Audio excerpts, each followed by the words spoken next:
Good afternoon, everybody. Welcome to TED Talks Ball. We got a Friday afternoon. No, not TED Talks Ball. Ball with Dash and Ted. There you go. There you go. We usually go live at 3 p.m. on Fridays. However, we thought Niner Nate was going to be with us, and he had somewhere to be at 3:45. So we bumped up the start time to 2:30. And poor Niner Nate and his boss got stuck in traffic trying to get home from Levi's to the, I think, pretty deep East Bay where he lives. It's Friday, so traffic starts a lot earlier on Deep in the Fridays bay. than regular days. It's a getaway Friday. People are going places for the weekend. It's summertime. So hopefully Nate gets home in time and he'll pop on for a little bit. But for now, it's just me and Bash. But yeah, what it normally is. So that's all good. And I really, was hoping to get 908 on because he's the one who got me my ticket for today. Well, God willing, he gets home in time to hop on. A little late, that's fine. Exactly. So, and he was there with his boss. You guys probably see the picture on Twitter. It was Jesse Naylor. Rohan wasn't in the picture yet. He wasn't there yet. Rohan, me, Raj, Niner Nate, his boss, Steph, Brad Graham, and then also not pictured, but there was Jordan Elliott. Funny story about that. So we're there. We get today, like every day at training camp is different. There's different people working, or even if it's the same people, sometimes they're in different moods. So some days you're like fighting to get those upper seats in the last row, and it's really hard, and they make it hard on you, and they do everything they can to like screw you up and keep you from getting them. Today, Steve, there was a cool guy there named Steve who was really helpful, and he let us just kind of wait till right the second when they opened them up. We didn't have to race anybody or run up the bleachers instead of running up the stairs like I've had to do several times. So we got a whole row, and like Brad Graham was going to sit in a different area, but he missed his. So I'm like, hey, come with us. I think we got room. And it was a good day. But anyway, so we get all these people lined up. I'm like, this is the most we've got. We got to get a picture. So I turned to this guy a couple of rows in front of us wearing a Deebo Samuel jersey. And I go, hey, can you get all this row down to the guy in the white shirt? Because Jordan Elliott had a white shirt on. Well, it turned out that Steph Sanchez had a white shirt on too.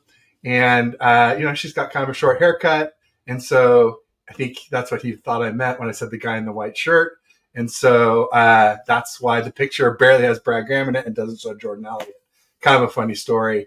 We all got a chuckle out of that. But you had to be there. Exactly. So anyway, it was a good day at camp. I'll get into some of it.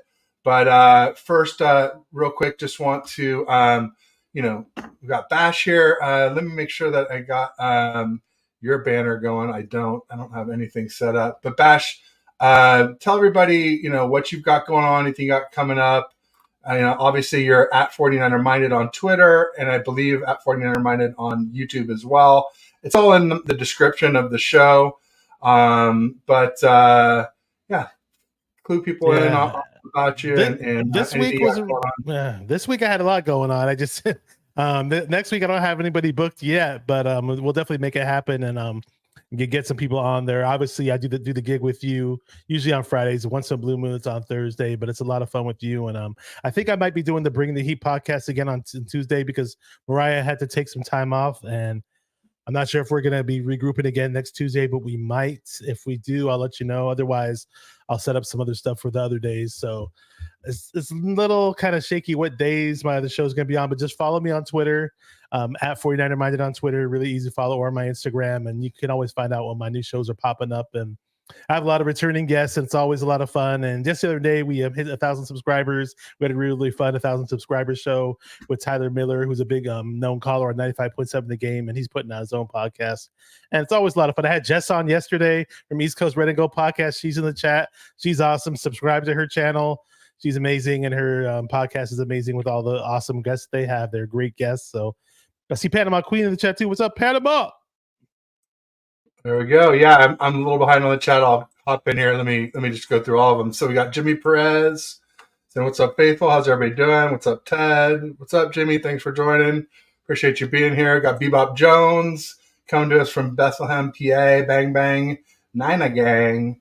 Thanks a lot, Bebop. We got Laura Cat here. She's going to be at training camp on Monday in the VIP section, I believe. So if you guys haven't met her, everybody check out Laura Cat on Monday.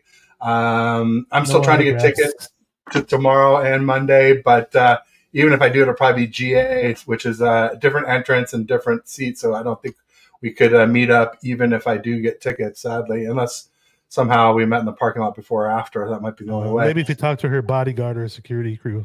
There you go. There you go. Gotta get clearance. Don't want to have a Britney Spears incident where I run up on her and get smacked. Hey, Victor Wembanyama or whatever you say. Yeah.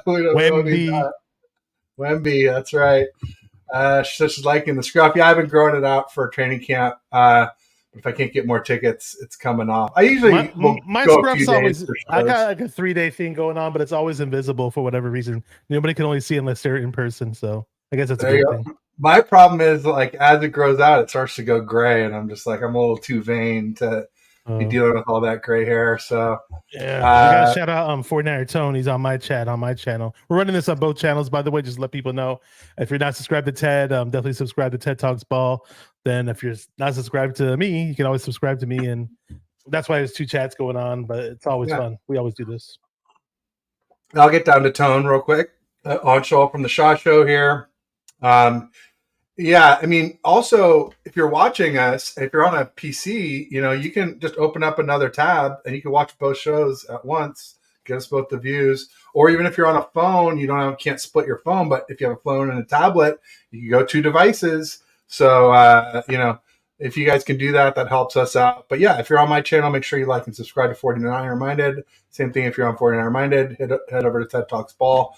Give me a like and subscribe too. I appreciate it very much. We both do. Everybody saying what's good. Jess, you mentioned Panama Queen in the house. Bash and Ted. Steve-O's Customs. He does custom sneakers. If anybody needs anything like that, make sure you hit up Steve-O. Let's see here. That's so funny. I just you'll see. You'll know why. Niner gang in the building. 49er Tone. Let's go. East Coast Niner. What's up? Bash and Ted. Bebop Yo. Oh, wow. 49er Cast. Nobody watches your trash channel. Well, you are. So thanks for joining. Yeah, we take all comers here. So I appreciate it. And keep up the Lance hate.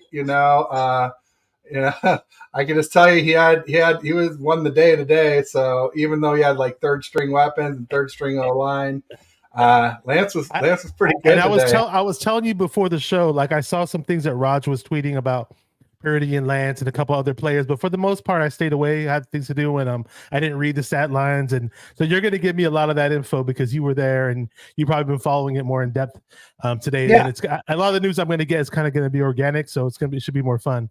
Nice. We get to see live reactions from Bash. Get to see him get all bent out of shape. Man, I'm laughing at the stuff in the chat. Oh, I know. Here we go. We got Yo Adrian in the house. I met a guy named Adrian today. I'm like, oh no, you're not Yo Adrian, are you? He's like, no. I'm like, thank goodness, because might have had to go to blows if it was.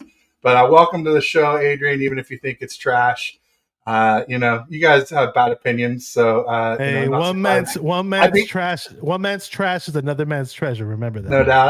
I'd be concerned if 49ers Cast or Adrian liked what we were doing here. That would be a red flag and a half. So here we go. Here's another one. You got the whole mob. We got them all today. 2 losers on the pods. Top in the chat. Woo! Damn. Bring it. Showing us some love in the club. Bring it. It's like all the nameless, faceless, clueless Lance haters. They're all here today. Our cat saying howdy. Panama Queen saying, hey, you guys, you think Darnold is the best out of all the QBs in camp?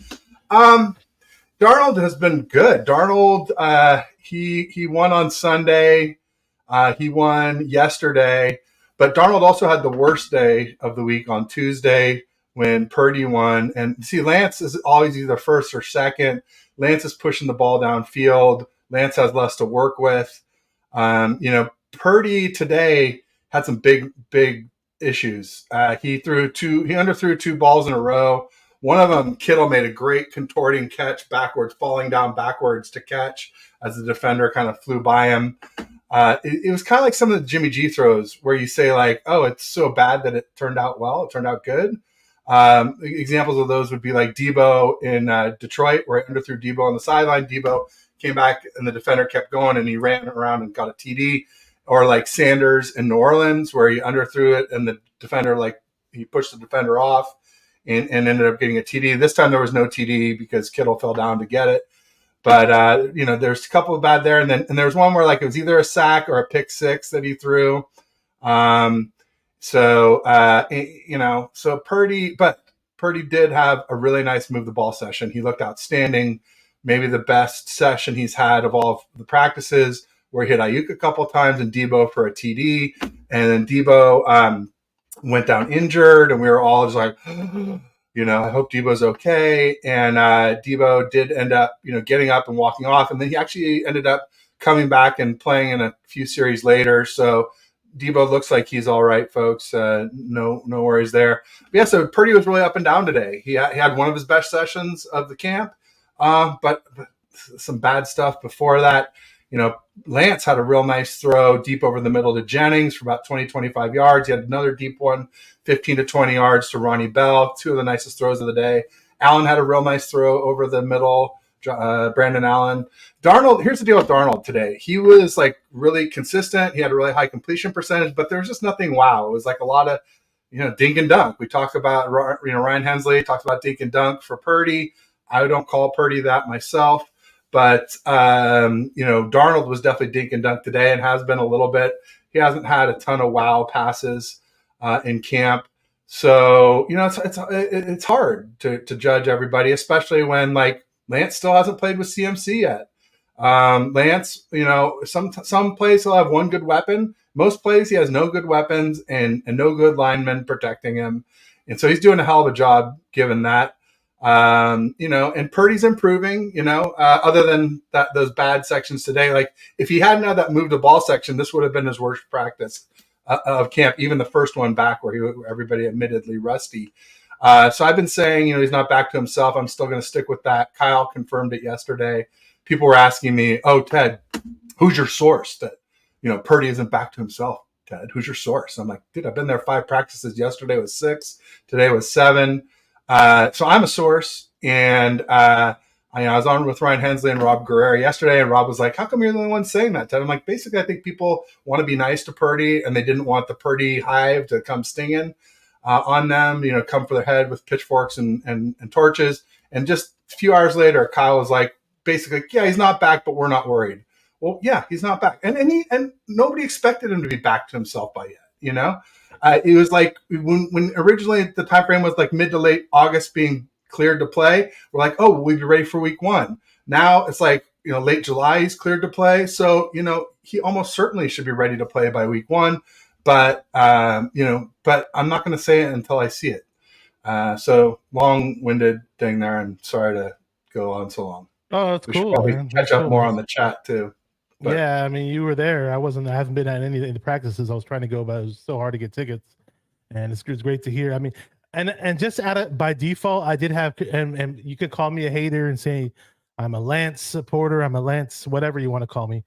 But the bottom line is, Purdy had a lot of success, obviously. I'm not going to deny what Purdy did. But the point is, he had a very serious injury in that playoff game. A very serious surgery. Now he had a miraculous comeback, you could kind of say, when they announced that he'd be healthy much sooner than people expected. So I get that part. But at the same time, I mean, for people to say that if he were to step in and play in a game right now that counted, that, oh, he's a gamer, he's a baller, he's going to be the same exact guy, it's like, that's a question mark. So I don't know how if he's going to start week 1. I don't know how he's going to look. I don't know which Purdy we're going to get. There's definitely cause for concern in that.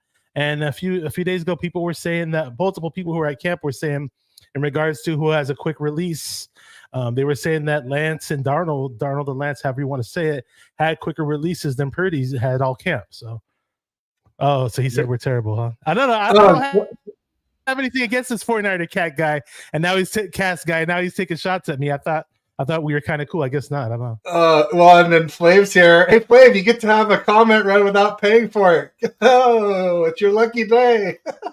You can save you He saves those for Grant to give it to pay his rent money. well, I got to monetize first before I could charge anybody anyway. Uh, But that's coming soon. That is coming soon. As soon as I hit 500 subs, I've got the watch hours. Slick Charles is here. Is a new subscriber. There you go. New subscriber to my channel. He subscribed the day we had the 1,000 subscribers show. It was a lot of fun. Slick Charles. He's got the count from Sesame Street as his avatar. See Eric Wallace up in here. Bryant Culp in the house too. Yeah, Bryant's got his own channel. Make sure you check that out, folks. Brock says, Brock is your daddy. Accept it. Okay. Bryant Culp saying howdy from your channel. Got 49er Tone, 62 in Frisco. Really a good friend of mine. He's been on my channel before. He's an amazing guest, a great friend of mine, and I'm going to have him on pretty soon. Pretty much maybe in the preseason or early in the season. Says it's windy there too. Yeah. Bebop says my heart sunk when you tweeted that earlier. Ted dodged a bullet there. That's why I was quick to tweet that he was walking off after he went down, and then also once he was back and playing, so that it seems like obviously. For who got hurt? For which play? Was it Debo? Debo. It was at the end of Purdy's touchdown drive on the move the ball. He hit Ayuk a couple or three times on the drive. Had some nice completions, some nice runs. And then at the end, he hit Debo in the right corner of the end zone, and Debo didn't get up, and we were all just like, and they kind of went over and looked at him, and then he got up and walked it off, and he was kind of limping, and then like I said, a few series later, he was back in. So let me ask you this: since you've been at camp, and since a lot of people are saying that Debo looks like he's in fantastic shape, and I get all that, and I get how Debo said he was horrible. What up, Eric Wallace? Seahawks fan, but good supporter of the channel. So here's Slick Charles. So you're talking about? He's cool. So what's up, Niner Nation? Oh, nice, Bill Walsh nice. with us. Bill Walsh with Bill Walsh. But about Debo, a lot of people saying he's in much better shape, but I haven't. Correct me if I'm wrong because I haven't been at camp, but I'm just going off of what I see that pops up on the timeline.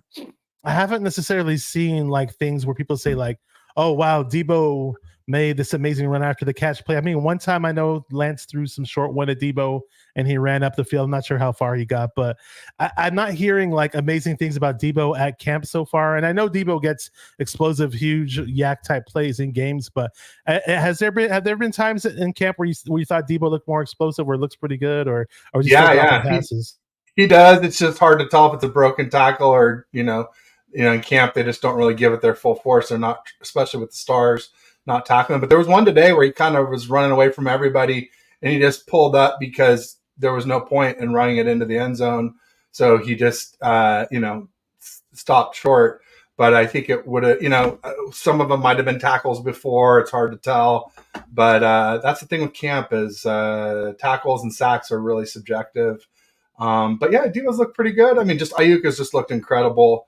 And like I said, most of what Debo brings, you don't notice until people are really trying to tackle and they just can't do it. That's when Debo really shines. So, but yeah, no, both have looked really good. In fact, the other day, Purdy threw a nice ball to Ayuk on the left side, and then it was a TD, and then a nice one to Debo, same play, both against AJ Parker. I mistakenly said that it was Terrence Mitchell. But anyway, they're both kind of no-name people. AJ Parker was the one who got burned a couple times back to back. So we got Slick Charles saying Shanahan needs a... All right, real quick.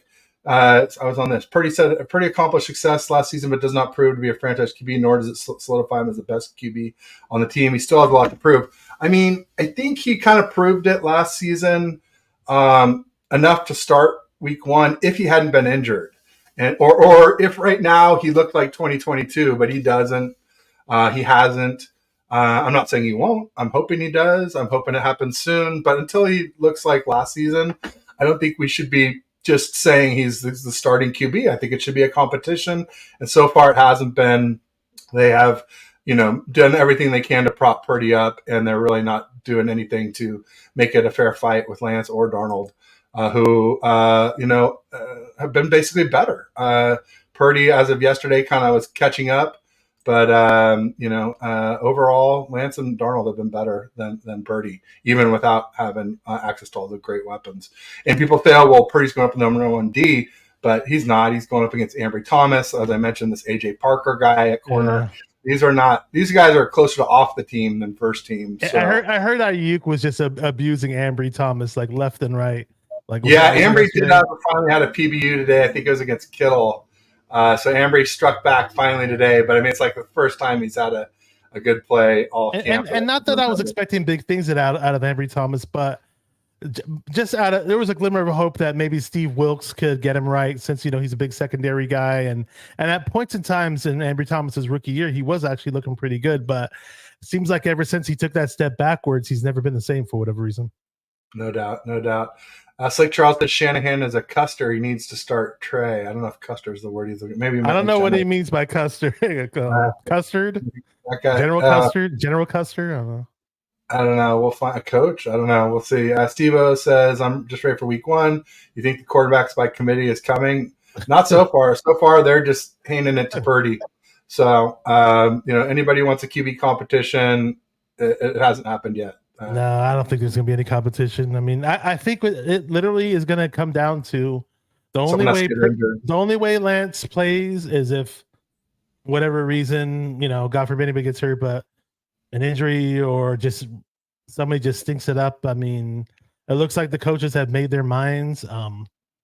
So it is what it is, So I mean, so it's going to be interesting. I mean, and this time around there's Darnold in the mix too. I mean, in reality, we do have a pretty deep quarterback room. I know from Grant Cohen tweeted out that there's no franchise quarterbacks on this team. I think it's way too early to say that anyways. I would never say that Purdy right now, just because of what we saw in 8 games as a franchise quarterback. It's way too early to say Lance is, or even, and we've seen a lot of Darnold to know that he's not a franchise quarterback. Some people think that Kyle Shanahan and all these great weapons and this amazing defense can turn Darnold into something that he wasn't before, but I just don't think it works out that way. Yeah, no doubt about it. Jess asks, have you watched anything besides QBs? Yeah, I watched a lot. I think she had a question earlier about wide receivers and tight ends. So sorry, the comments were coming fast and furious, and I was trying to keep up. Braden Willis has done really well as a tight end. Chris Conley has done really well as a wide receiver.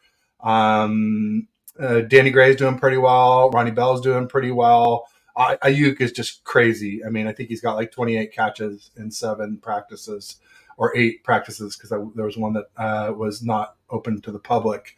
So he's averaging close to 3 catches a game, or a practice, I should say. But Debo's looking really good. Jennings looks all right. Not bad, but just he's not really sticking. Conley has been the real show out. Tay Martin's done pretty well too. I'd say sort of like Conley, and then like Tay Martin and Ronnie Bell kind of tied, and or maybe even Danny Gray's in there too. All 3 of those guys, the wide receivers look pretty good. I'll just be honest. Latu has run some nice routes. He's just dropped a few. So, is there a hands issue with this 49er team and receivers aside from Ayuk? I mean, a lot of times when I hear certain things about Niner receivers in practice, Debo included, I just hear like, "Oh, this guy dropped this pass, that guy dropped that pass," and I'm thinking, last year I heard it was a major issue, and then this time around I keep kind of hearing it, and it's like, are these guys not working on their hands? I mean, their position is receiver, receive the ball. It's like, you think that's the biggest thing you'd work on to make sure that you have down, but maybe I'm just worrying and I'm being pessimistic. I'm just going off of what I hear. I'm not there to see things firsthand. Maybe if I was, I'd feel a lot better, but maybe you can reassure me because you've been there. They've been pretty good. Debo had a drop today, but I think it was more of a PBU than a pass breakup. Ayuk actually had a big drop that killed Purdy's second move of the ball period. So, but normally Ayuk is. I think he had one other drop that I can remember from camp, and the rest he's been magnets on his hands. The wide receivers have been pretty good. There haven't been a ton of drops. Latu is the one who's had the drops, and Charlie Warner. So the tight ends have had more drops, but receivers have done pretty well. Running backs have done pretty well. A lot of TDP and Mason today since Elijah Mitchell was out, but a lot of CMC today. He had some big runs. He had some nice catches. He's looking good. I did. I'll go ahead. No. I was just going to get to some of the comments. Is Ayuk going to have an expanded role, or is this just another great camp under his belt? I mean, I think for Ayuk to have an expanded role, he needs a deep threat QB. I think Ayuk's deep threat route running capability has been vastly ignored by Jimmy G and Brock Purdy. And so I think you need to see either Lance, ideally, or Darnold in there to really unlock Ayuk's deep threat ability for him to take. The other thing you need is, less of a run first offense. So there's actually more pass attempts by the offense. We're usually in the top 5 of runs per league or per year, whereas like a team like the Chiefs is always at the top of pass attempts. So any weapon on the Chiefs is going to have a lot more opportunities to catch the ball just by volume of passes. And obviously they have a better QB in Patrick Mahomes, the best QB. And we I say meh or worse QB play. So Donald Johnson in the house saying, hey, United fan. We got Kenny saying defense and run game will get us to 15-2. Have you made a prediction for this season, Bash?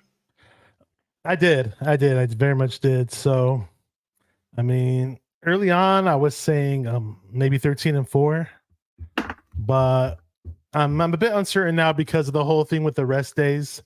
I mean, we're not going to have days to rest like all these other teams. I think we're last in the league when it comes to that. So -20, worse than the league. Trap games can happen. So if we do lose certain games, it might mess us up in terms of home field advantage and all that, but hopefully not. But again, the NFC isn't going to be the same NFC in terms of, because it's just a bit weaker in my opinion this upcoming season, and we have an easier chance at doing things possibly. But I'm going to say, I'll say 11-6. I'll say 11-6 on this one. There you go. I was at 13-4, and I said 12-5 or maybe 11-6. So were you and I? I hope I'm wrong. I think 15-2 by Kenny is a little optimistic, but hey, I hope you're right, Kenny. I hope I'm wrong. Jess says looking forward to seeing them go against the Raiderettes next week. Absolutely, there should be a lot of picks for Fred against Jimmy. I'd say at least 2.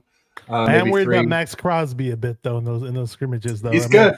He's good. If he's opposite of Trent Williams, on the opposite side of Trent Williams, because McKivitz has been really good. He's been really good in camp. Obviously, we don't have any defensive ends like Max Crosby though with Bosa out. We got Drake Jackson. We picked up Taco Charlton. He's been doing pretty well. Taco Tuesday. Today was a Taco Friday. He played really well again today. It looks like it might be a really good signing. Another Chris Kasurek reclamation project. I tweeted that out that he could be a lot like Arden Key, Charles Domenahu, Samson Ebicom. And then some Seahawks fan was trying to tell me, oh, Samson Ebicom, isn't making any more for the Colts than he was for the Niners because of, inflation and the cap going up. And I'm like, dude, he was 2 years, 12 mil for us, 5 guaranteed. Now he's 3 years, 24 with 10 guaranteed. Yeah. And he got a freaking $9 million signing bonus. And he's getting a couple mil base this year. He's got making almost as much in 2023 as he made in 2021 and 22 combined. I'm like, come on, dude, get out of here, go away. I was about to block him, but he went away. So there you go. There's somebody on my chat, East Coast Niner. You can put him up. Not the East Coast Red and Gold podcast, but East Coast Niner. He's got a green icon. He said, how did the D line look? He wants to know about the D line because you were just talking, and we brought it. You just mentioned Taco Charlton, and we want to know about Hargrave and Kalia Davis and all these guys. And we know Bosa. We know how good Bosa is. And I'm not in any rush for Bosa to come back. To be honest with you, Kalia Davis was not suited up, so he didn't perform. Kinlaw's been really good. Alex Barrett has been really good. He got some run with the ones today on defensive end.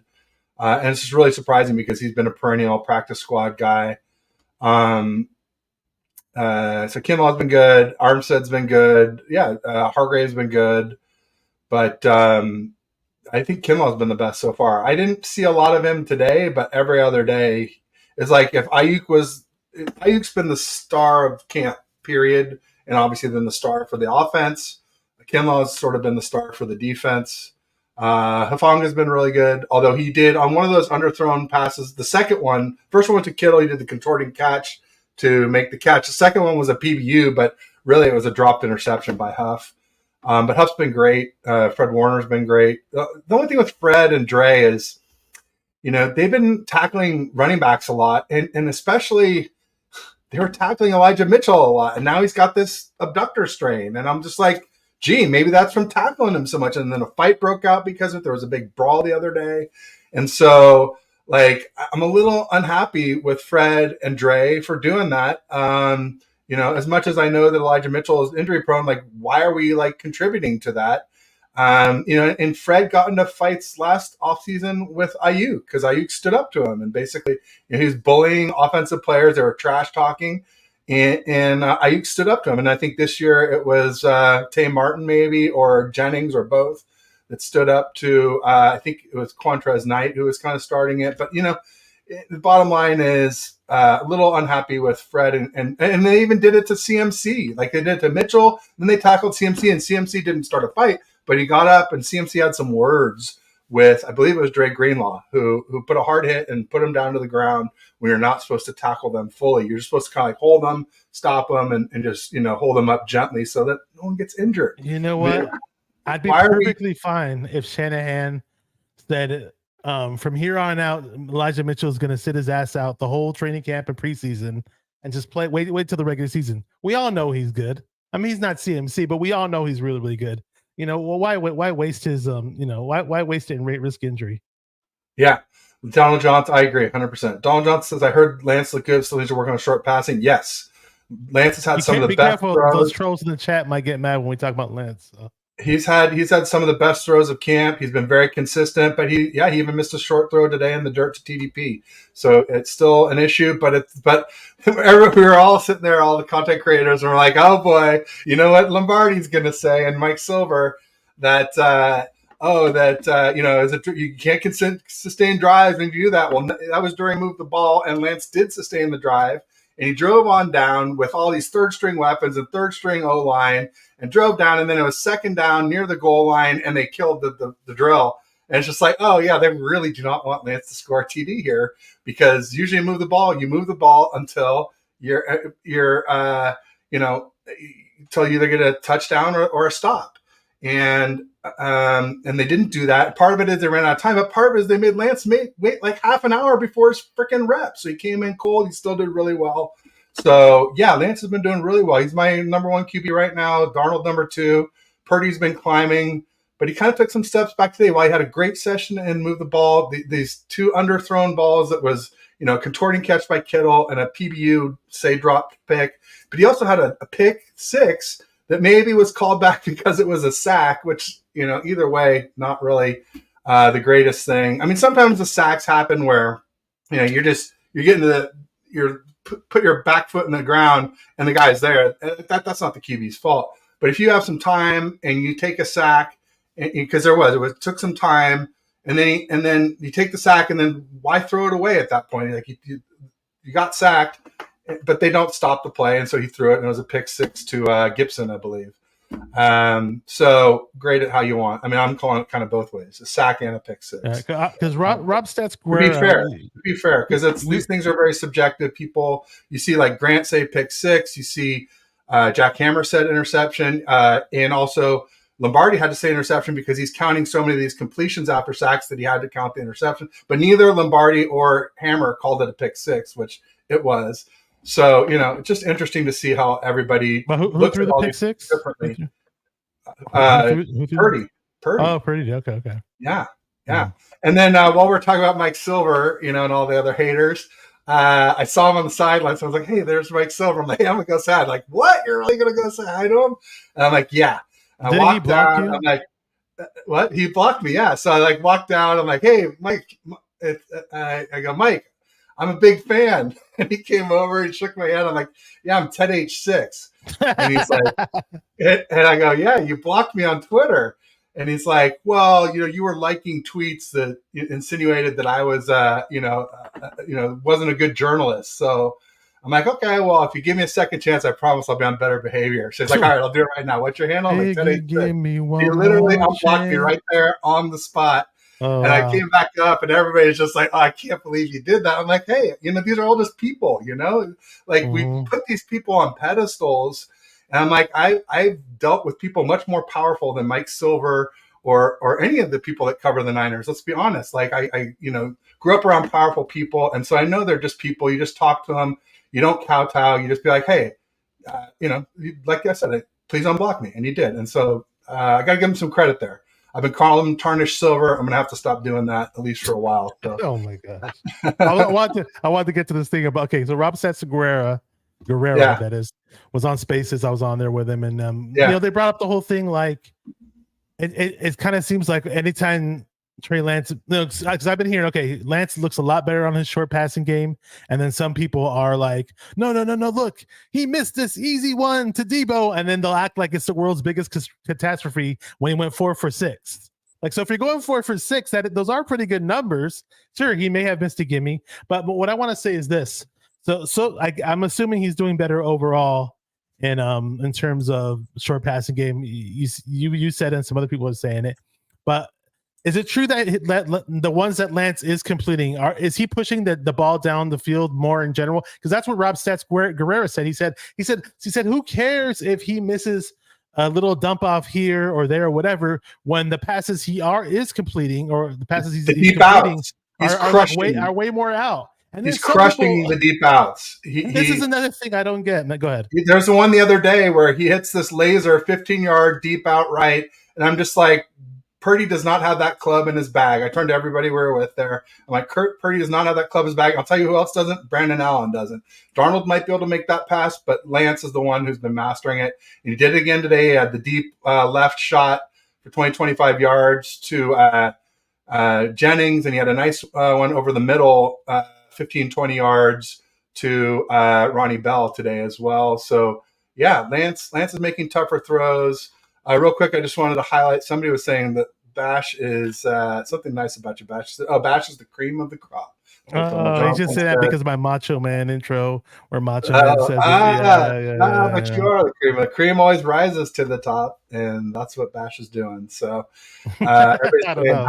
Apparently, I suck, according to the people that were trolling your chat, and I suck and I'm trash. So I gotta work a little harder to be. To be better, it's just because you're with me. They don't believe that. It's just because they hate me. I know you're seen as the devil on Twitter. I know you're just catching strays from the nameless, faceless Lance haters. Fire. Yeah, but you know what? It's a good thing. It's like hate from those guys is a compliment to me. I'm just like, oh, that's great. Just keep it on. Like, I'll be worried if they start complimenting me. That's when I'll just be like, oh man, something has gone wrong. Something is amok, as they say. David McNiner in the house, McNuevo. He also has a new show, so everybody make sure to check him out on his channel. Let's see here. Slick Charles was explaining Custer Buster, so that's what he meant. He was saying that Kyle is a buster. I guess that's sort of a hip hop reference, right? Not hip hop, but just kind of like a hip hop slang that he's a buster, he's like a sucker, or whatever. Oh, Somi, Lance is gonna prove you wrong, man. You're calling a bust. He had another really, really good day at camp. He's having the better days at camp. So I wouldn't call him a bust, Somi. He's worked really, really hard to be much better than whatever he was. And Kyle Shanahan ran him like a fucking Jerome Bettis when he had no need to do that. And he's playing him like a quarterback all throughout camp. So he's up on the bus top. David Johnson, I miss Coach Tim. Coach Tim passed away. Rest in peace, Coach Tim. He's just a guy that we knew on Facebook and stuff like that. He hopped in the chat. Okay. I was like, no wonder I didn't know. Okay. Kelt's is in chat. Kelt's Chronicles. So, okay. Yeah, Kelt's. He said, Ted is a real one. And he said something else about. He said, I'm about to go off. I'm not cooking yet. Some people said Joey Arredondo. Every time I get pissed off, Joey Arredondo types in the chat, "Let Bash cook." But I'm not. I'm going to simmer it. Oh man, we might get a Bash rant, folks. Hold on to your horses.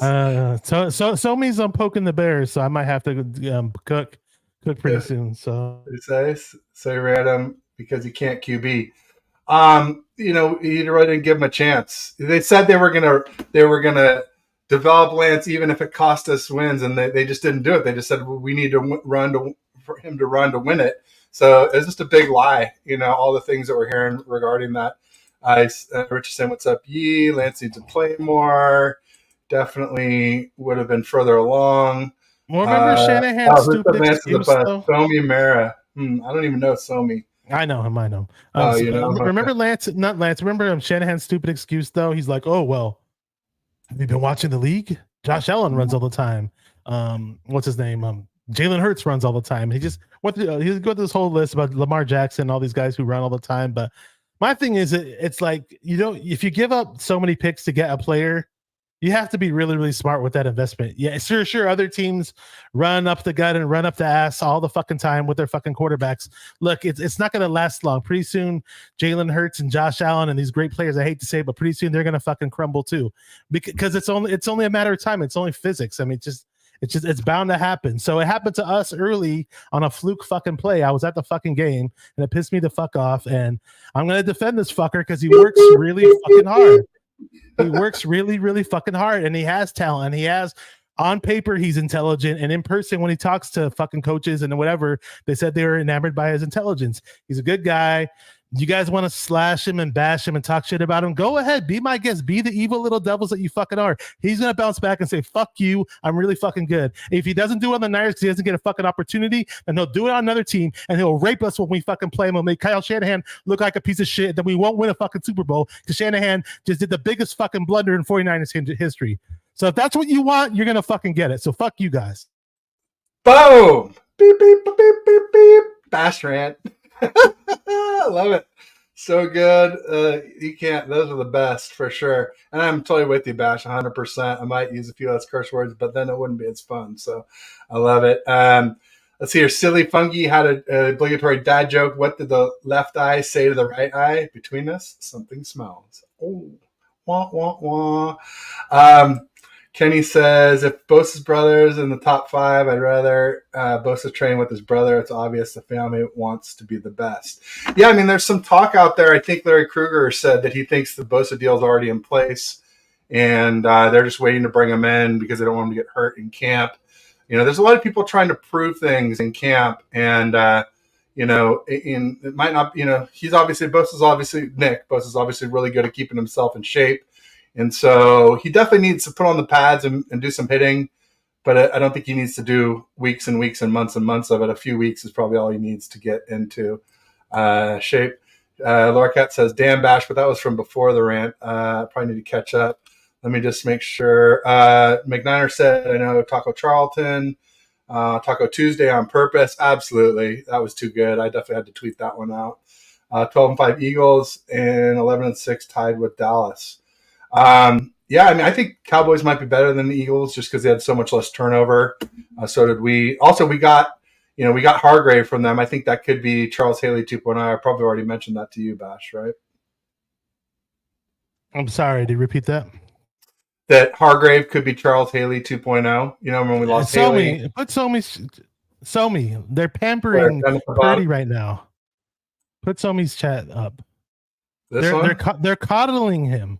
He's not outplaying Lance in fucking practice right now. They're fucking coddling Purdy because he won games. So by default, he won these 8 games. We have to crown him as a starter. That's what they're doing right now. So Lance has no control over that. Do you fucking understand that? He has no fucking... All Lance can do is be the best player he can when his number is called, when he's performing in practice, preseason games, whether he steps in a real fucking game. That's all he can do. Lance doesn't have supernatural powers to say, fuck you, Kyle Shanahan. I'm the starter no matter what, even though I'm better. No, he has to sit behind this Purdy propaganda bullshit that they're fucking selling us. So if Purdy makes it, fine. If he fucking wins us the Super Bowl, that's fine. But if he fucking crashes and burns, Lance is going to be ready to fucking take over. There you go. I hope that makes fucking sense, dude. It does, absolutely. And it's just like the same people who were saying, like, oh, it should have been a competition last year. They shouldn't have handed the job to Lance. Like, oh, it's totally fine if you hand it to Purdy, though. Let me answer that. If Purdy hadn't been injured, but he has been injured, and he hasn't been the same. And not only that, there hasn't even been tackling because there's another level of where he may not be the same when we're tackling too. So let's keep that in mind. Also, somebody said something about like he can't make 5-yard throws. He can. He does make 5-yard throws, just not as consistently as the other two. Okay, So, and you've that will been come there. with more practice. How much worse CMC.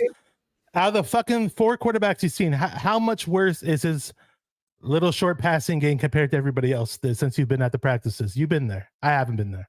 Oh, it's worse. It's definitely worse. Lance is the worst short passer of the 4 so far. Not by a long shot. Okay, but but he's the best at other things, right? But also, like I tweeted out, it's like I was today years old when I learned that throwing a ball in the dirt, on a screen incomplete is worse than a pick 6, because that's the way people are trying to make it. Like it's worse than a freaking pick 6, and like it's a drive killer. Well, today it didn't kill the drive.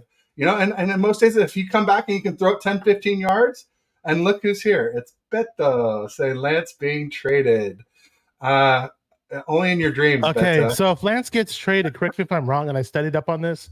I read an article that Rohan put, correct me if I'm wrong, but I believe it's $11 million in dead cap money. I mean, if you guys are team first, because I've heard people say, oh, I root for the 49ers emblem on the front of the jersey. I don't root for the back of the jersey. Well, you're the fucker that wants to fuck off 3 first-round draft picks. So you're fucking off the team right there. And then you want to fuck off our salary cap and trade Lance and have $11 million in dead money. So who's team first? Answer that question. And this is for Steve-O, because Steve-O was talking shit to me in the chat the other day. He fucking said, oh, well, you wouldn't want a competition between Jimmy G and Lance. Look, if the coaches said that, I'd be like, okay, fucking go for it. But at the end of the day, they weren't going to do a competition. Why? The whole time, Jimmy G was being shopped to be traded, and his agent and them had a whole plan for that. So there was never ever going to be a competition. Remember, there would have been a competition. There was no way they were going to do a competition. But I would have welcomed it. Fine, welcome it. Big deal. Jimmy never fucking scared me, anyways. Boom! You got it. So, Beto says I'm trading him just to piss people off. LOL. Yeah, you're a good troll, Beto. Good, you are a good troll, no doubt about it. Got Niners all day in the house. Welcome. Giving us a little chuckle. Let's see, where are we? There's some good stuff back here. Yeah, he's fighting for second string. That's a bust in your third year. Yeah, it's just not a fair competition, though. That's the problem. So, we'll see how it works out. But Kyle remember what Larry Krueger said a few weeks ago? Is treading on some dangerous ground here. Okay, do you hear me? Yeah. So Larry Krueger a few weeks ago said, after seeing the improvements that Lance has made in person, just to clear up the bus thing, he said Lance looks a whole lot better. He looks improved. His everything's improved. And the 49ers, right? He believes the 49ers, this is his words, not mine. I haven't even seen the two guys in real life practicing yet. I haven't gone to any practices. But he said that he believes we have 2 franchise quarterbacks, or 2 starting quarterbacks, however you want to word it, however you want to phrase it. He didn't say we have a starting quarterback in Purdy or a future franchise quarterback in Purdy, and we got another guy who's a bust. He said we got 2 quarterbacks who are capable of being starters. So if you want to say Lance is still a bust, go ahead. I mean, if you're just saying Larry just said, yeah, you're right to your freedom of speech, but if I'm going to throw context at you, come back at me with some real shit. Because Larry was supposedly a Lance hater, and he's saying that Lance looks like a starter now. So what's your point? Larry was saying he thought we had 2 franchise QBs, not just starters. Yeah, okay, so franchise QBs. All right. Yeah, even better. Well, Greg Cohn said we have none, so I don't know who to believe because I haven't seen it, but... Well, that's the difference is Larry's saying in the future we have 2 franchise QBs, and Grant Cohn saying right now we don't. And I will back Grant Cohn on this one and say right now we do not have any franchise QBs. We have 3 B QBs so far through camp. I would say Lance B+, Darnold B, and Purdy B- so far. They're all close, and they're all doing well. It's not like they're all close because they're all bad. They're doing well. And Purdy, like I said, I expect him to do better as he knocks off more rust and gets back to being closer to being 100% physically, and then hopefully mentally. But so far, the mentals have looked a little shaky. Nicholas Arcladis says Purdy has accomplishments Lance didn't when he got the job and still doesn't. Well, Nicholas, when Lance got the job, he didn't have CMC and he barely had Kittle. And when the team was losing, we started 2021 3-5. We started 2022 3-4. When the team was winning, Lance beat the Texans in a must-have game to keep us in the playoff race. CMC and Kittle are both massive difference makers, easily top 3 at their positions in the NFL. I mean, I would say top 1, but you could get no argument saying easily top 3 in their positions in the NFL. It's not just how good CMC and Lance are. It's what a step down it is to Dwelly, to Croft, to Warner. These guys are not good, those tight ends. And like Elijah Mitchell, he's a real nice back. He's a better runner than CMC. But he was injured the whole freaking season. He had 1 start and only played in 5 games in 2022. So then you got Jeff Wilson Jr., who we traded for a 5th-round pick. That tells you how good he is. Not that good. And then you got J.P. Mason, who we all like and we think can do great things. But he was a rookie last year, and Kyle doesn't trust rookies. He just didn't give him the run. He never gave him a chance to show what he could do. And TDP was in the sophomore slump last year. After a rookie slump. So, TDP is looking real good in camp, but I want to see it in the game. So huge step downs from CMC and Kittle to the guys, the next man up that Lance was playing. Lance has barely been throwing to Ayuk too, from what I understand. He's barely throwing into him because Ayuk hasn't been on the field with him. And we went 12-0 per the coach's decisions. And Ayuk is the guy who pals around with Trey Lance when they go out and hang out. They were just at the Oakland Panthers Arena Football League game, and they're like buddies and friends, but Shanahan won't even put them on the field together, which is dumb. And let me say this really quick. Nicholas Akalatis is a really good guy. I know we disagree on the Lance thing. He's from the Locker Room Rant. Him and John V run that channel. He's a Browns fan, actually. Oh, nice. John V's a 49er fan, the Vornus, the Vornado, whatever, and Tony, the Bills fan. Great guys. Locker Room Rant, check them out. I've been on there multiple times, just shouting them out. And Nick, you're my Greek homie. I'm not Greek, but I lived in Greece for a short little tiny time. But we bump heads with this Lance shit. I know, right? We're never gonna agree on that. But you're a good dude. So Rich is saying that Somi is fighting to become a Seahawk fan. Love that. Beto is saying real talk. Stealing Rich's. Rich, don't you have that trademark, the real talk? Anyway, he says real talk. The way we go through quarterbacks, we need as many as we can get. Matter of fact, we should get 2 more added to the roster. So real talk, though, does that mean we shouldn't have our best QB start week 1 because the one who's not best might get hurt to get the best one in? Like we had to have 2 QBs get hurt last year for Purdy to come in, and he was arguably our best QB in 2022. Does that seem right to you? I think that's another gaffe by Kyle Shanahan. One of his long list of QB gaffes, passing on Mahomes for Cousins, passing on Brady to keep Jimmy after we lost the Super Bowl, not getting Stafford, QB3, Purdy QB3 last year to start the season, running Lance into the ground.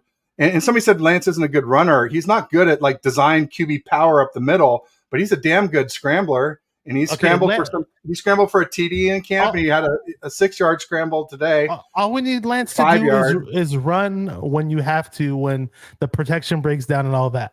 That's all we need him to do. And he's really, really good at that. He's exceptional at doing that. Nobody ever said he's going to be a Jalen Hurts runner. I don't know why some Niner fans were thinking that, like, oh, we drafted Trey Lance and he has the exact running ability of Lamar Jackson. I never once watched his college film and thought that. I thought, if anything, he reminded me of Dante Culpepper. That's what I was thinking, which was fine. I mean, I don't care if he's this amazing, dynamic Michael Vick runner. I never expected that out of him, not once. And people all these Lance haters are bitching and moaning, he's not a dynamic runner. He said, I don't give a flying fuck. I want him as a quarterback. That's what I want him as. I hope that makes some fucking sense. I never once fucking expected him to be Lamar Jackson. I don't know why people think that he's a bust because he wasn't Lamar Jackson. He never was supposed to be that guy. I never understood this fucking lunacy among our fucking fan base. Half of our fan base turned this shit over the past 5 years. I don't even know what happened to them, dude. No doubt. And he said, I think we should get 2 more added to the roster. Now, that makes no sense, but we already have 4, which is too many. I think we might carry 3, but the bottom line is you don't have that many practice reps. And if they don't have practice, they're not going to be any good when you bring them in anyway. So there is a limit to how many QBs you can carry and expect them to be effective coming into a game. I think 3 is plenty to carry for a season. Hey, people, you never know who's going to go down. It happened last year, so in the year before's and whatever. People. Here's what it comes down to. Here's an opposing fan base, Silly Fungi Rams fans, saying there are many Rams fans who would be very happy if Lance gets traded. That's when you know it's a mistake, folks. When your opponents are rooting for it, you know it's a mistake. So, yeah, thank you, Silly Fungi. Cinema Kiss, yes, he did say that. LOL, little Richard, calm yourself.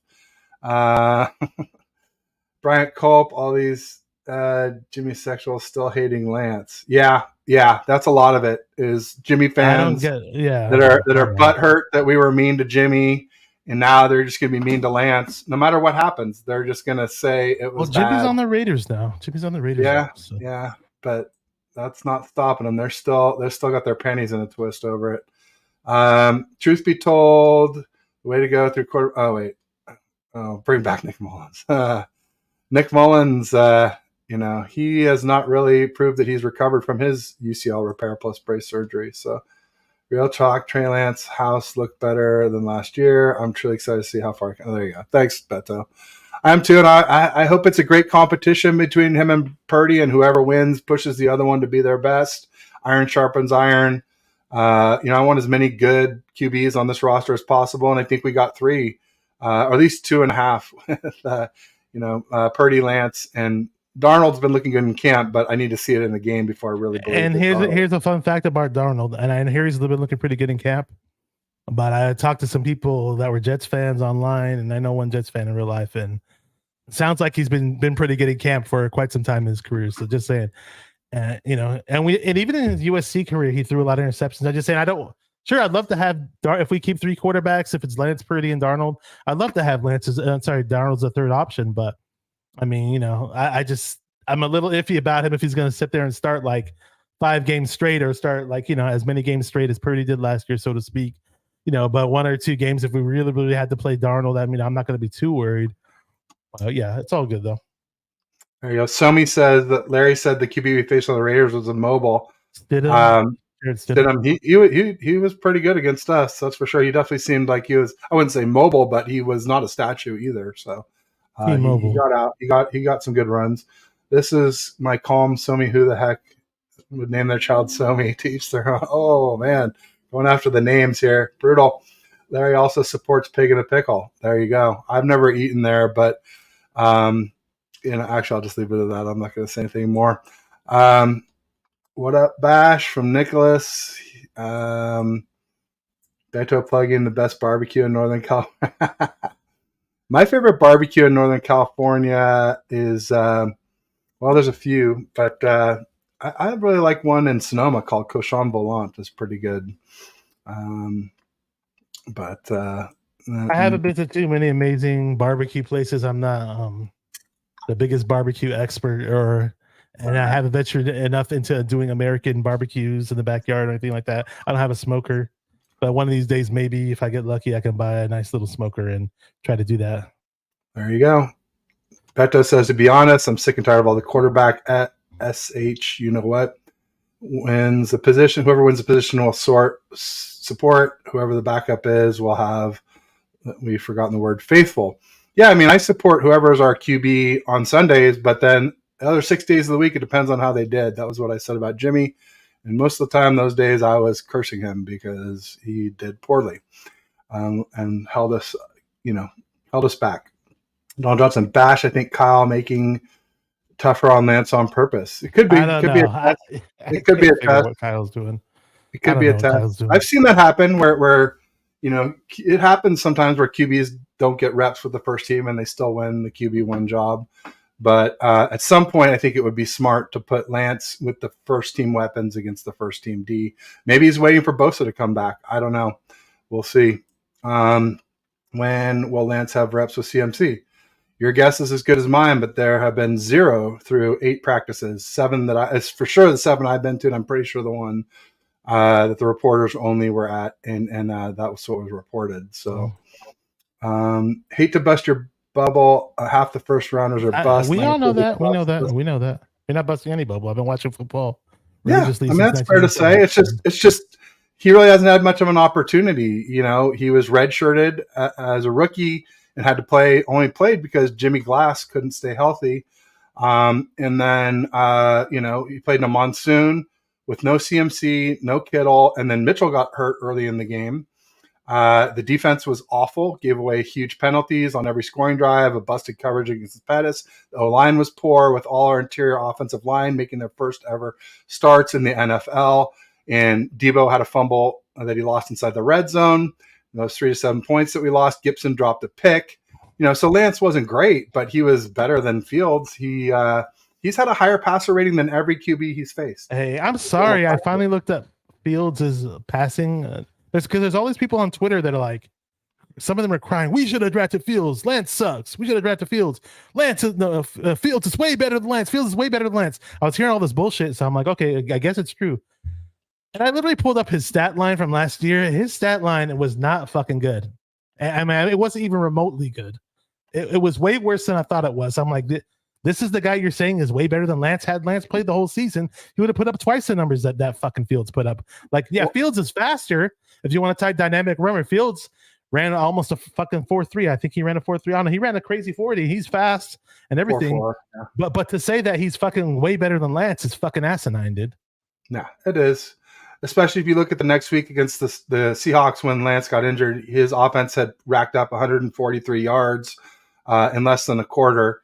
So he was on pace for like 600-ish yards in that game. Yeah.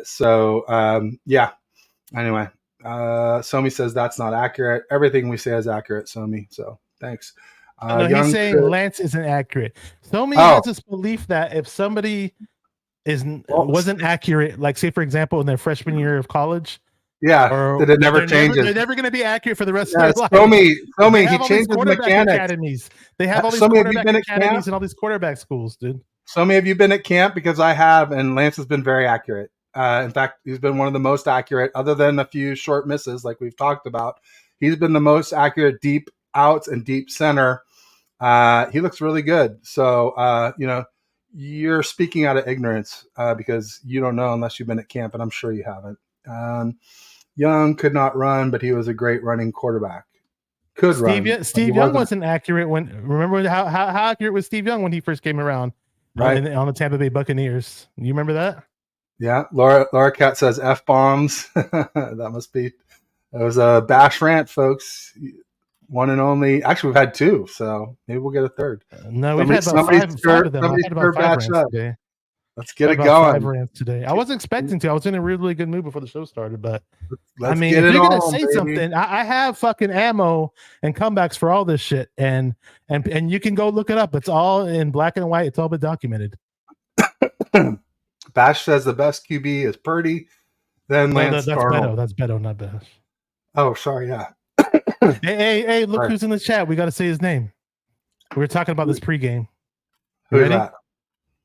The guitar player. Come on, man. Oh, Tommy Huxley. Tommy Huxley. It's Tommy Huxley. What up, Tommy? Welcome, Tommy.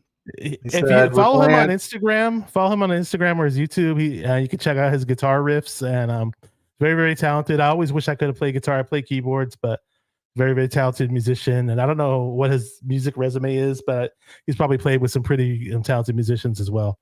So yeah, so Beto just got the order wrong. He said Purdy, then Lance Darnold. It's actually Lance Darnold, then Purdy so far in camp. But it's been close, so it's not like anyone's way ahead or way behind. Rich says, could you imagine what a flying looks like? Bash with the fire. I'll just say it, flying fuck. There's been enough. I already said it like 50 times today. I know, I guess I can say one. Lance is better thank runner you, Tommy. Thank you, Tommy. Appreciate you, man. Give him credit for. He is a better runner, especially scrambling. Also, keep in mind that some of those failed runs by Lance, Kyle does things that he knows will fail just to set the defense up so that he can do the same formation. People will think that's what's coming and will bust a big play. Do a play action off of whatever. Yeah. So some of the failed Lance runs weren't because Lance failed, is because Kyle knew he was going to fail and he's just set it up that way. So keep that in mind. Kittle talked about that in an interview here this offseason. If we trade Lance, we'll regret it. Absolutely. We'll look like one of the dumbest teams in NFL history. That means that we're a fucking charity for the Miami Dolphins and Mike McDaniel and shit. Mike McDaniel, you want some first round draft picks? Here you go, buddy. Here's a third rounder with Thor and something. I think we threw in the third rounder as well. Yeah. Here we go. Go fucking take our first rounders and do whatever the fuck you want with them. Guess what? We could have won a Super Bowl had we held on to them, even with Jimmy G, maybe, because we would have strengthened other areas of the fucking team. But these people who claim that they're Niner fans first before any player want us to fuck off all our draft picks. They want us to fuck off all our salary cap and trade Lance and be fucking dug deep. We'll be dug deep in a fucking hole. $11 million in cap space. You want that shit? $11 million in dead cap fucking space, dude. I'm with you. Beto says, use your brains, dumbasses. Purdy is not fucking healthy right now. He can go down in week 4, week 5, week 6, and then we'll really be fucked. That's right. Dumbasses. Beto says the more F-bombs. Bash says the more Purdy will start week 1. Laura Cat's getting a chuckle, so am I. 1946 to 2012, 66 years. We had 42 multiple QBs in 66 seasons. Only had 24 years of one QB. Good fact. Thank you, Bryant. I like that. Well, the Niners were no good basically till 81. So until we won the first Super Bowl with Joe Montana and Ronnie Lott and that crew.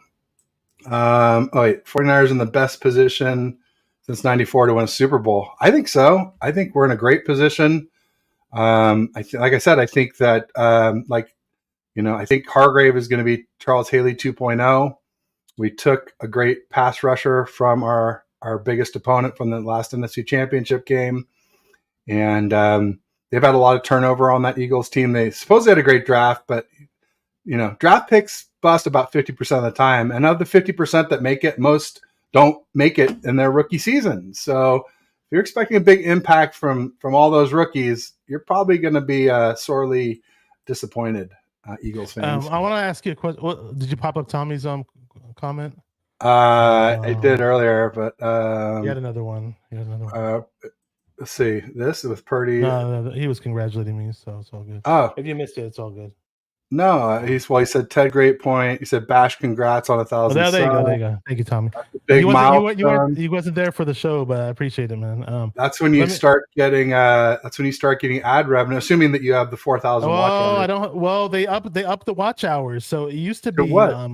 So right now, I forgot what I am right now, but the way they used to do the watch hours, the old criteria, I would automatically been monetized. But now they changed it. YouTube's changing things. They totally up the ante. So it may take a while, but I hope you get there one day. I hope all the people that I collab with will get there if they're not there yet. And I truly mean that. I've helped. I always look forward to helping people who are not who started way after I did and they're early in the game and I appreciate all the people who helped me out, who had bigger channels when I was a small channel, when I had a smaller channel, that is. So we're all here to help each other. I appreciate all those guys, and there's plenty. And I didn't really go out of my way. What's the threshold now? I thought it was 4,000 watch hours. It's some ridiculous crap. They changed it. It used to be easier, but because now there's a sub threshold that I'm coming up on of 500 subs and 3,000 watch hours, and then you can have subscriptions to your channel and super chats. So that's what I'm looking at, and I've got the watch hours. I've crushed 3,000 watch hours. I think I have a lot of hate. I think I have a lot of hate watchers that they'll watch. You know what? I've always wanted to chop up segments of my videos, and I don't do that. I wish I had a secretary or somebody that could do that. It's just very time consuming. I put out shorts sometimes, but I don't chop up anything from my videos. Like Grant Cohn does a really good job of that. He chops up little segments of his video, which is really cool because you see you don't have to sit and watch the 90 minutes of a show or 1 hour of a show or whatever.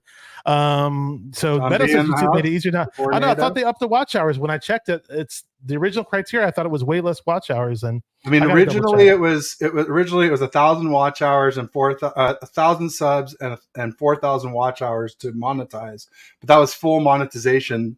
And then since then they lowered the subscribe and super chat monetization to a lower level. I have to double check. But you don't get ad revenue. You don't get ad revenue at that 500, 3,000. But I don't know what it is at 1,000. What the watch hours are. I haven't kept track of that because I'm so far away subs wise. It doesn't matter to me right now. Cinnamon said I have to have. What up, Cinnamon? That I have to hire somebody. Yeah, I don't. I can't. Tornado asked. They won't know until you tell them. I love it. I want to ask you about Jair Brown and just if anything in the secondary. with John Wilkes' assistants. If there's any players that pop out to you in the secondary, and a lot of people are excited to hear about Jair Brown, and they think that he was like kind of almost like a late first round or second round type talent that we got in the third round. Yeah, he looks great. I mean, he looks big. He looks strong. He's explosive. He looks good in drills. I haven't seen him make too many PBUs or like interceptions or anything like that. But yeah, I mean, I think he's going to contribute at least in 3 safety packages, maybe some nickel. I've seen him play some nickel behind Quantrez Knight after Isaiah Oliver. So stock up on Jair Brown. I think he looks solid from what we can tell so far. How about in the corners? Any corner that has impressed you? Well, I definitely noticed it when Mooney Ward was out with a groin pull. The offense had one of their best days. It was just one day. Okay, I'll tell you about a player that I'm. Lenore's looked good. Jameson, the one from Texas, has looked good. That's what I was saying about Jameson, because when John Chapman asked, Womack's made some plays. Oliver's made some plays. In general, though, the offenses look pretty good. I mean, but keep in mind, no Bosa. So, yeah, and I wasn't trying to be like cocky or whatever about the whole put up Tommy's comment. I just thought it was really nice of Tommy to say that, and it just but nice to get highlighted on the screen or anything like that. But I was gonna say about Deshaun Jameson, because John Chapman had tweeted something right before training camp started, and he said, "Which rookies are you going to keep your eye on training camp, or who you really looking, who do you really want to succeed, or something like that?" And what's it called? And I typed Deshaun Jameson, and John Chapman responded, "What the hell is wrong with you? LOL." I'm like, "What? I liked what I saw on film, and I mainly he's got excellent ball skills, and what I mainly liked more so than anything else was that if he could find a way to make this team some way somehow, I think he'll easily be our best return guy by a mile, and that's including Ray McLeod. If you watch Deshaun Jameson's highlight reels in terms of as a return man at University of Texas, he's just so explosive. Larry Krueger really likes him too. And the funny thing was, I was reading that Deshaun Jameson was teaching Charvarius Ward, Mooney Ward today about how to have more patience with his back pedal or something. And I was like, oh, damn, look, the rookie who I kind of got clowned on for supporting is teaching Charvarius Ward, who Charvarius Ward himself said that he's looking to make all pro status this year. So I'm okay, maybe we have something in Jameson. I want to keep my eye on Deshaun Jameson and see what he does. Yeah, no, Jameson's been good. And Steve Wilkes has been really, really hands-on. I think some people have talked about that, about how like Lance, had a play go wrong and he kind of looked at Kyle. And Kyle is just like on to calling the next play, where Steve Wilkes, every free second, he's out there coaching somebody, including Mooney Ward, who's one of our more senior, DBs. So it's really good to see Steve Wilkes being so hands-on. And I will give Kyle a little bit of a, I don't know, excuse for that. In camp, these plays, it's not a 45-second play clock. Like they're going like 15 seconds. Like I barely have time to write down what happened on the play before I'm like looking up to see what's happening on the next play. And so Kyle doesn't really have time to like coach them in between. He'll probably look at the film and coach them, offline outside of practice would be my assumption. So let's not assume that because we didn't see it on the field that it's not happening.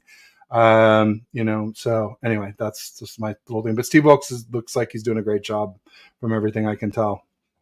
Okay, one more quarterback question. Would you want to read to Tommy's comment? Sure. I'm just kind of trying to catch up above, but I'll pop back go ahead. down. Go ahead. I got a question for you when you're ready. Huh? This one? No, I got a question for you about the quarterbacks. Since you were at all the practices so far, I don't think you missed a day just yet. And oh my god! Oh wow! All right, we'll hide that one. Sorry. Oh my god! And Jake Moody. Oh, dude, Bryant Culp is gonna come for you, Tommy. Oh wow! Kickers are people too, man. Like, Jake Moody's. Although Moody did leave one short today in practice. I thought it looked like 55 yards or 60, but Mayoko said 63, so maybe I just didn't do the math right on it. But I was surprised to see Moody leave one short. He did bang one one of them, I'm like, oh, this one's going over the fence. And not only did it go over the fence from the practice squad, it went over the fence across the street into the power plant. So I wrote down in my notes, I was like, power plant, because it was pretty, or maybe it's not a power plant, but it was like maybe a, what do you call it, electrical transfer system center where like all the lines come in and there's, maybe they're not generating power there, but it's like a transfer station, I think is what you call it. But anyway, Moody's been pretty good. He's missed a couple. That was his second miss of camp, but he's got some people are calling him Legatron, and he's lived up to that so far. Yeah, I got two questions. Yeah. Okay, because you mentioned it's my last quarterback question, and then we're going to talk about the linebackers really quick. And then again, do not be biased. Just you've been at I'm asking you because I haven't been there. I haven't seen shit. It doesn't count when I see 1 or 2 videos or 2 or 4 videos tops per day from Twitter or whatever. There's a whole lot more that goes into camp than just 4 videos per day. Absolutely. Honest opinion, honest assessment on deep ball throwers. Out of all the quarterbacks, rank them from 1 to 4. That from what you've seen personally at camp. Go. Yeah, Lance 1, Darnold 2, Allen 3, Purdy 4. Okay, got it. Okay, so I'm not gonna comment or slander anybody or whatever. On short throws, yeah, I'm probably going Darnold 1, Purdy 2, Allen 3, Lance 4.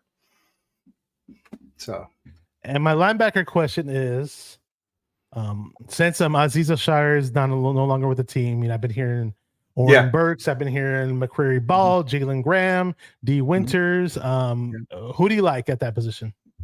I was saying earlier in the offseason, and based off of mini camp and OTAs, that I thought Oren Burks would get the starting position for camp. He has, but I haven't seen him do much since then. I have seen MMB, Marcelino McCrary Ball, has done a lot.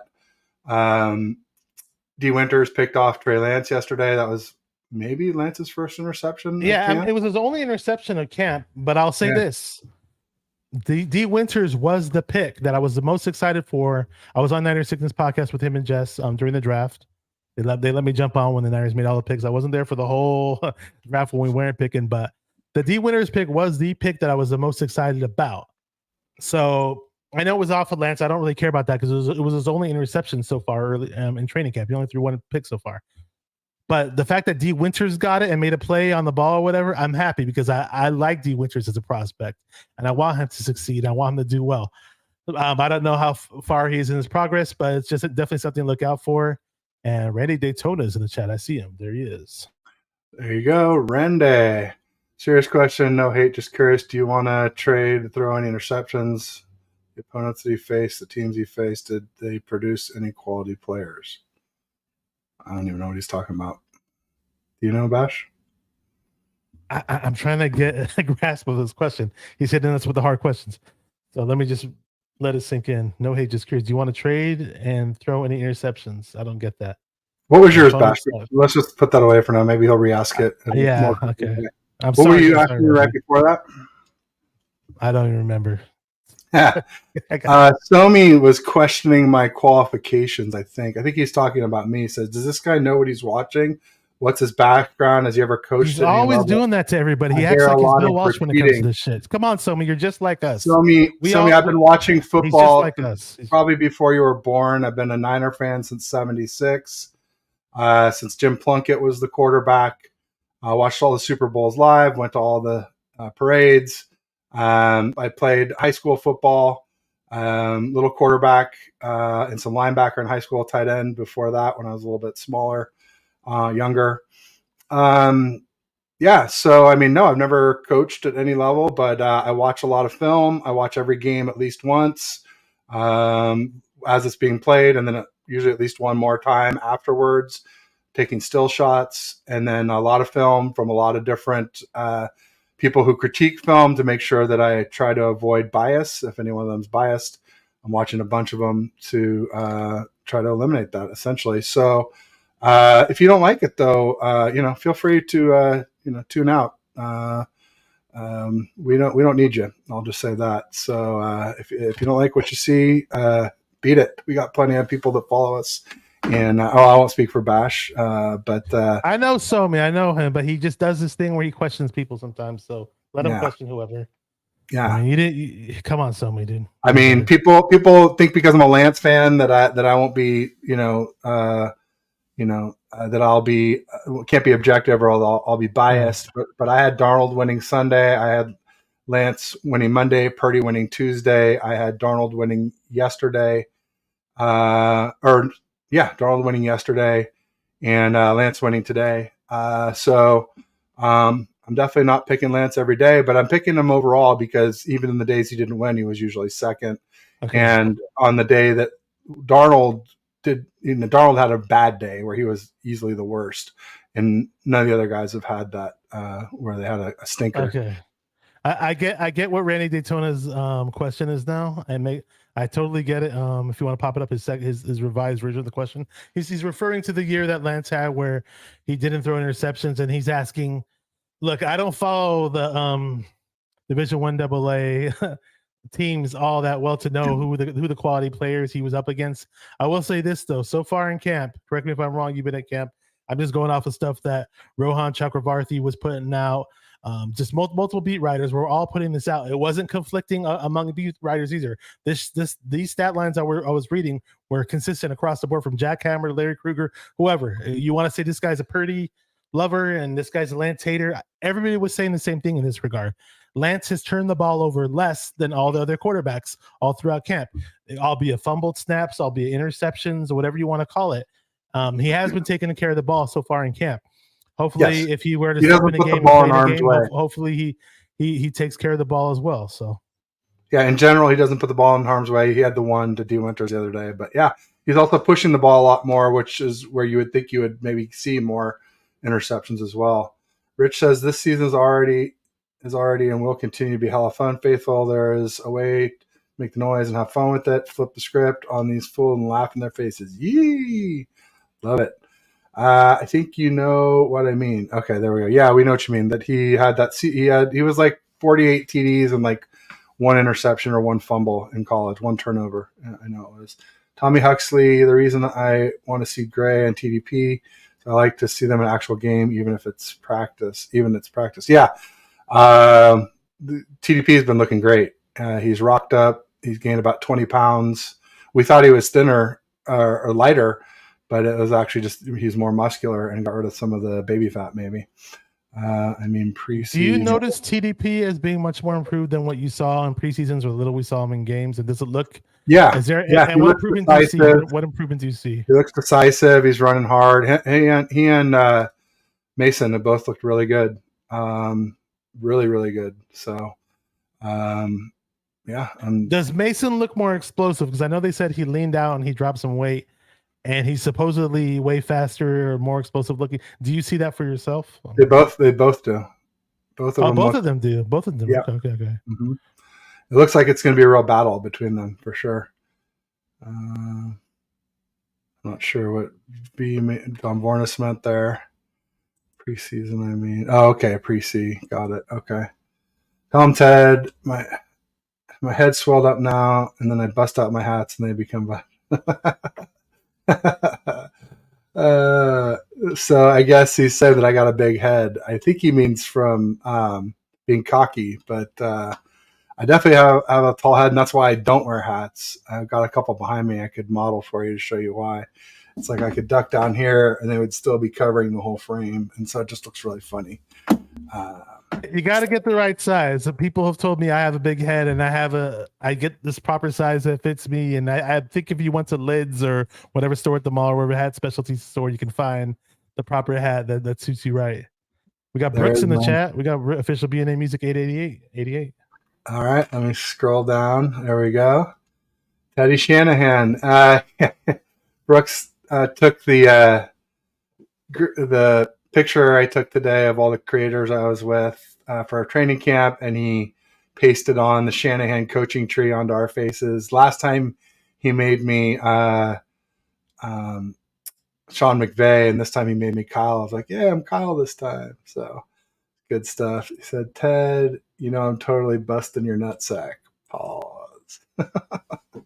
No worries, Mornado. I know it's all good.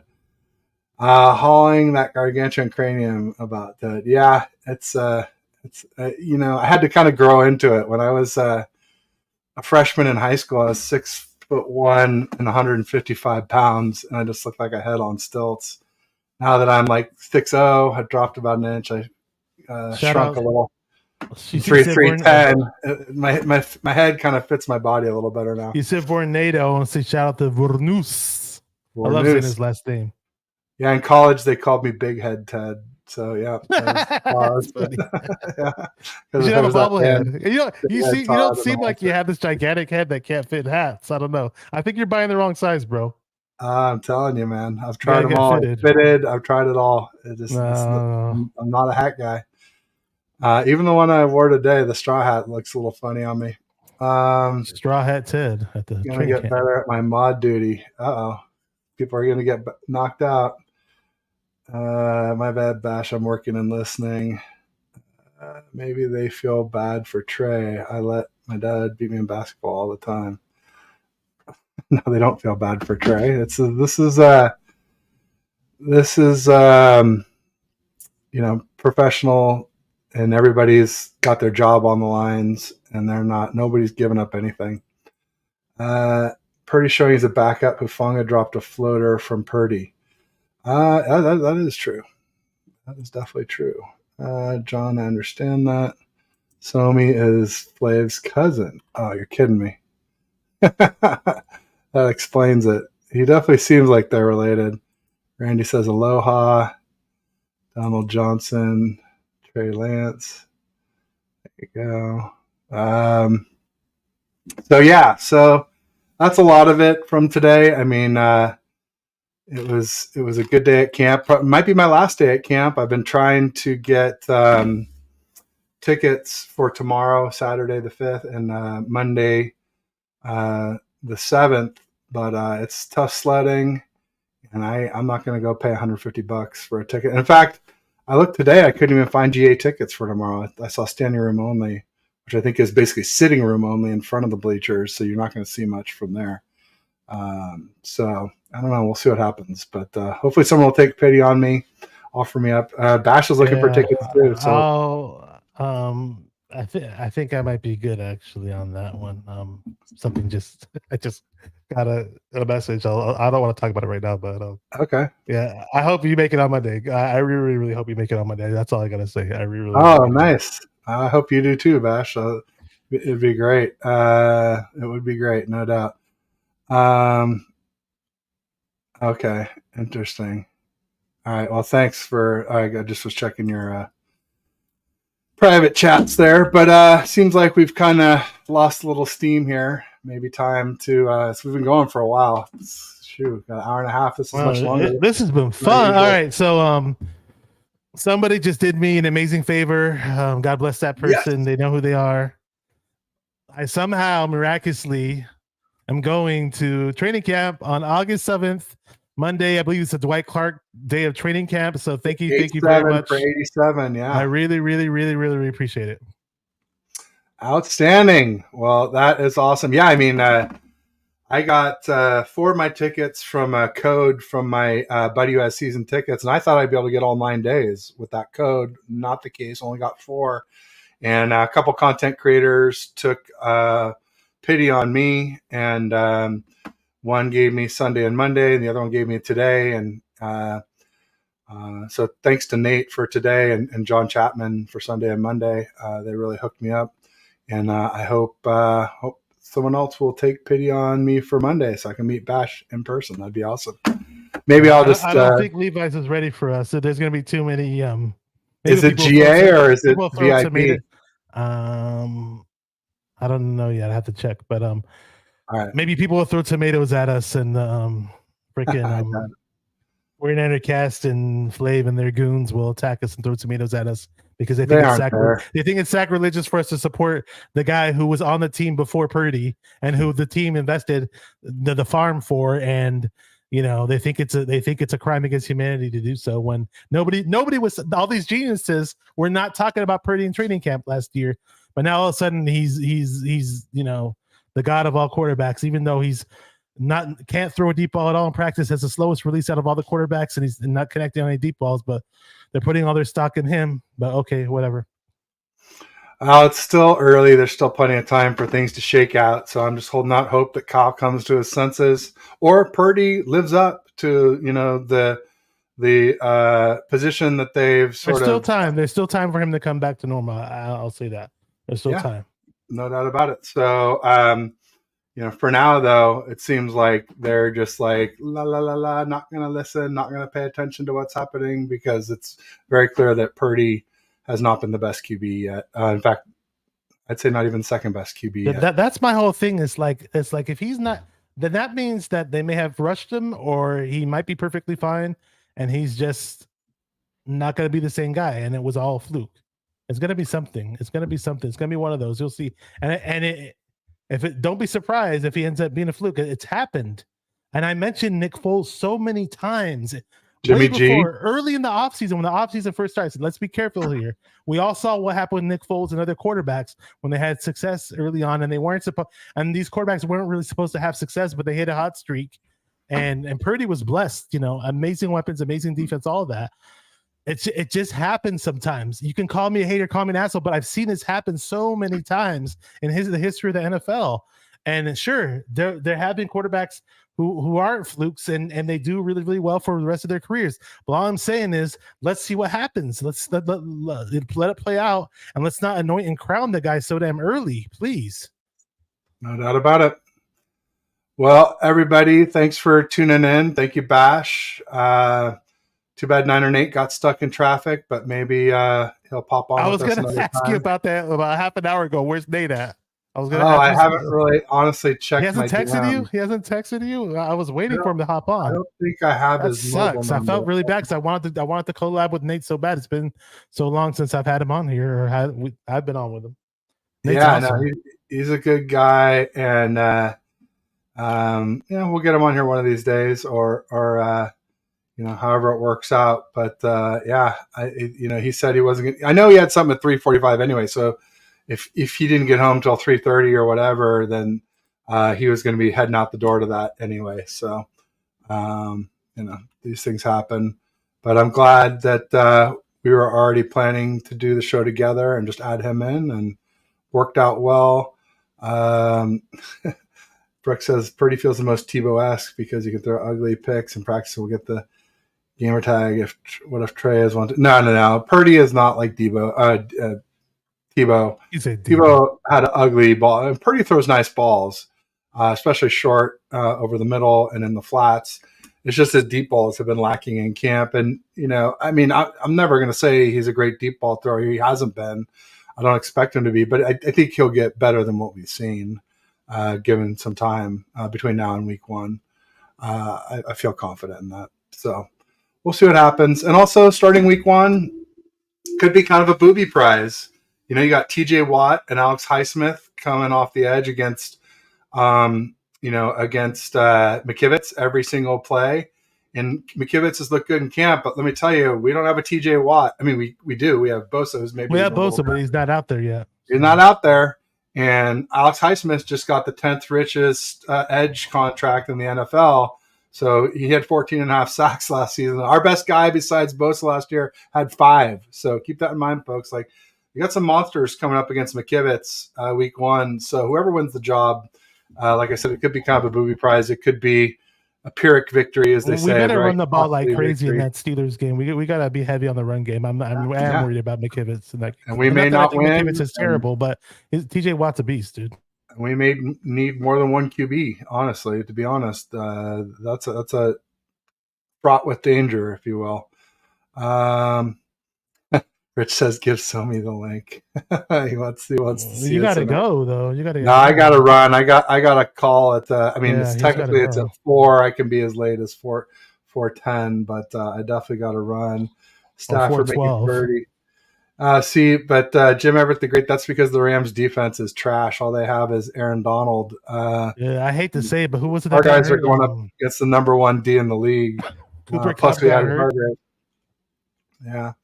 All right, folks. Thanks, everybody, for showing up. Please make sure you like and subscribe to my channel, Ted Talks Ball. Also, Bash's channel, 49er Minded. And we'll just say peace and go Niners.